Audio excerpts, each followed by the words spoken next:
सर्वांना रामकृष्ण हरी, जय श्रीराम। आज गुरुदेव संत निवृत्ती दादाबद्दल बोलणार आहेत। ज्ञानदेवाचे गुरु, ज्यांची संजीवनी समाधी ब्रह्मगिरीच्या कुशीमध्ये, त्र्यंबकराज नगरीमध्ये माझ्या निवृत्ती दादाची संजीवनी समाधी आहे। ज्ञानदेवाचे गुरु आज निवृत्ती दादाबद्दल बोलणार आहे। निवृत्ती दादा म्हणजे आपल्या महाराष्ट्राचं, दिव्य भारताचं एक ज्ञानाचं, एक गुरुचं, विद्याचं विद्यापीठ म्हणजे निवृत्ती दादा। आज त्र्यंबक राजाच्या नगरीला एका संजीवनी समाधी घेऊन प्रत्यक्षात निवृत्ती दादा म्हणजे शिवशंकराचा अवतार। हे चारही बाळ, माझा निवृत्ती दादा हा शंकराचा अवतार, माझा ज्ञानदेव हा विष्णूचा अवतार, सोपान हा ब्रह्मदेवाचा अवतार आणि आदि माया शक्ती मुक्ताई असं वर्णन ह्या चारी बाळाचं केलं जातं। आतापर्यंत आपण बऱ्याचशा साधू संतांवरती बोललेले आहात, ऐकलेलं आहे। तर मी विशेष निवृत्ती दादाचं वाचन करत असताना मला असं वाटलं की ज्ञानदेवाचे गुरु, ती गुरुकृपा झाल्याच्या नंतर ज्ञानदेवाने छोट्याशा वयामध्ये 16व्या वर्षी ज्ञानेश्वरी लिहिली। आणि मला असं वाटतं ज्ञानदेवाचे बरेचसे ग्रंथ आहेत, अभंग आहेत, हरिपाठ आहे, अमृत अनुभव हा ग्रंथ आहे। तर ज्ञानदेवाला हे ज्ञानाचा स्रोत देणारे, ज्ञानाचा मार्ग देणारे म्हणजे कोण? आपले निवृत्ती दादा। हे चारही बाळ भगवान परमात्माचा अंश होते। आणि आज त्या चारही बाळाने जो वारकरी संप्रदायामध्ये अग्रगण्य ज्यांचं स्थान आहे, किंवा ज्यांना माऊली म्हणतात, ज्यांना जगद्गुरु म्हणतात, अशा ह्या महान संतांच्या मला असं वाटतं की अध्यात्मामध्ये, मार्गामध्ये आपण सर्व आहात आणि अतिशय सुंदर आपण सगळे श्रवण करताय।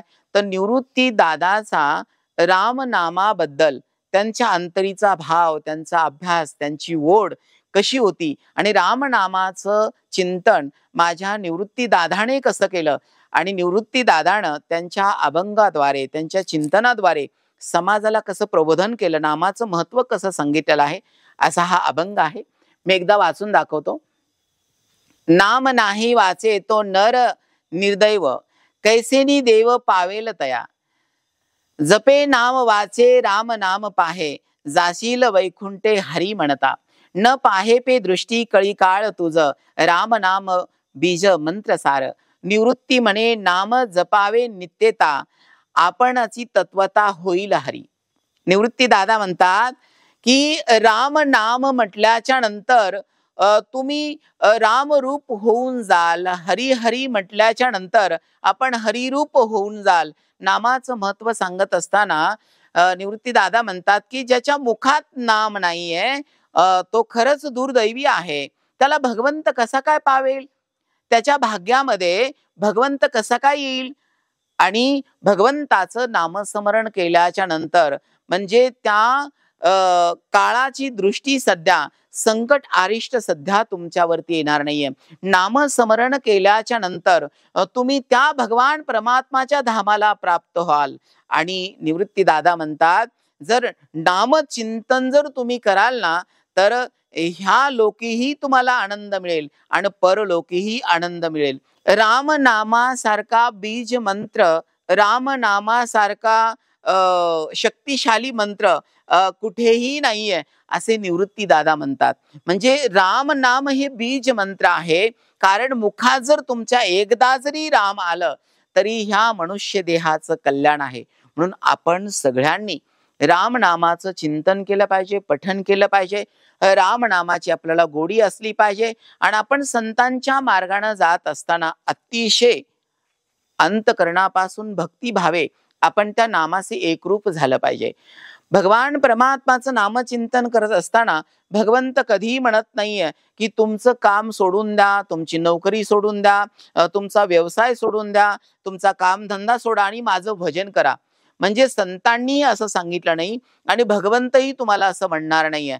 कारण की तुमचं कर्म करत असताना तुमचं काम करत असताना, तुमचा प्रपंच करत असताना, तुमचा व्यवसाय करत असताना तुम्ही त्याच्यामध्ये राहून भगवंताचं नामस्मरण करू शकतात. कारण भगवंताचं नामचिंतन करण्यासाठी नोकरी सोडायची गरज नाहीये, आई वडील सोडायची गरज नाहीये आणि कोणत्याही गोष्टीचा त्याग करायची गरज नाही.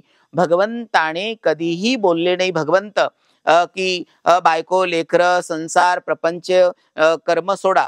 कारण तुमचं कर्म करत असताना भगवान परमात्माला प्राधान्य आपण द्यायला पाहिजे. आतापर्यंत जेवढ्याही साधू संतांनी भगवंताच्या नामाचं महत्व सांगितलं, त्यांनी त्यांचं कर्म कर्तव्य पूर्ण केलं आणि भगवंताची भक्ती केली. संत निवृत्ती दादा म्हणजे वारकरी संप्रदायाचंच नाहीये, तर पूर्ण विश्वाचं हे गुरुपीठ आहे, ज्ञानपीठ आहे. आणि निवृत्ती दादा म्हणजे या अध्यात्मामधला खूप मोठा एक आदर्श आहे. ज्ञानदेवाला ती ज्ञानगंगा प्रगट करून दिली आणि ज्ञानदेवाने अनेक हरिपाठ असेल, ज्ञानेश्वरी असेल, अमृत अनुभव असेल, असे वेगवेगळ्या प्रकारचे ग्रंथ लिहिले आणि त्या ग्रंथातून समाजाला प्रबोधन केलं. मला असं वाटतं की मी बोलतोय आपल्याला समजतंय अशी अपेक्षा करतो. कारण की मी जेवढंही बोलू तेवढं कमी आहे. जेवढं माझ्या मतीला बुद्धीला माझ्या जेवढं मला जमेल तेवढे मी सांगायचे प्रयत्न केलेले आहेत.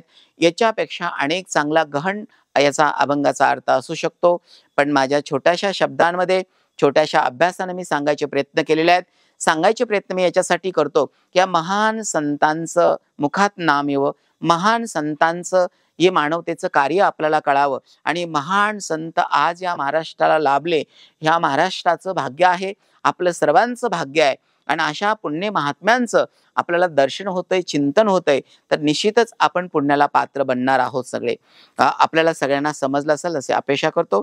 सर्वांना रामकृष्ण हरी, जय श्रीराम. वाचा, मी ज्याला सांगेल उठून वाचा तर त्यांनी वाचायचंय.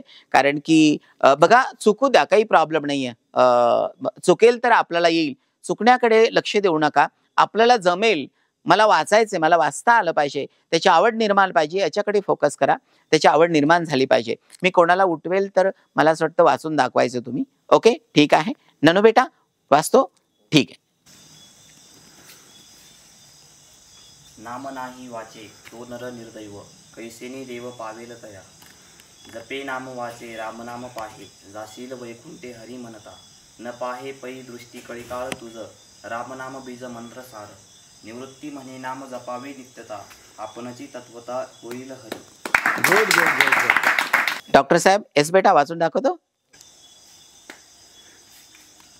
नाम नाही वाचे तो नर निर्दैव, कैसेनी दैव पावेल तया. जपे नाम वाचे राम नाम पाहे, जाशील वैकुंठे हरी म्हणता. न पाहे पै दृष्टी कळिकाळ तुझ, राम नाम बीज मंत्रसार. निवृत्ती म्हणे नाम जपावे नित्यता, आपणची तत्वता होईल Hari. Good good good good. एकदा आपण सगळे वाचूया, ठीक आहे. चला. नाम नाही वाचे तो नर निर्दैव, कैसेनी दैव पावेल तया. जपे नाम वाचे राम नाम पाहे, जाशील वैकुंठ हरी म्हणता. न पाहे पे दृष्टी कळिकाळ तुझ, राम नाम बीज मंत्र सार. निवृत्ती म्हणे नाम जपावे नित्यता, आपणची तत्वता होईल Hari. Good good good good good. छान छान छान छान छान. बघा, भगवंताचं नामस्मरण केल्याच्या नंतर तुम्ही त्या भगवंताशी एकरूप व्हाल असे निवृत्ती दादा म्हणतात. आणि निवृत्ती दादाने स्वतः तो राम नामाचा अनुभव घेतला, ते राम रस ग्रहण केलं. संत ज्या वेळेस स्वतः ते अनुभव घेतात तेव्हा समाजाला ते प्रबोधन करत असतात. हे आदर्श पीठ आहे. हे मला असं वाटतं ज्ञानाची वाणी आहे. निवृत्ती दादाने जे चिंतन अभंगावरती केलेलं आहे, नामाचं महत्व सांगितलेलं आहे, तर आपण सगळ्यांनी समजून घेणं फार गरजेचं आहे. आपल्याला ती आवड असणं फार गरजेचं आहे. मी अपेक्षा करेल की आपण सर्व समजून घेता, आपल्याला समजतंय. ओके, ठीक आहे. सर्वांना रामकृष्ण हरी, जय श्रीराम.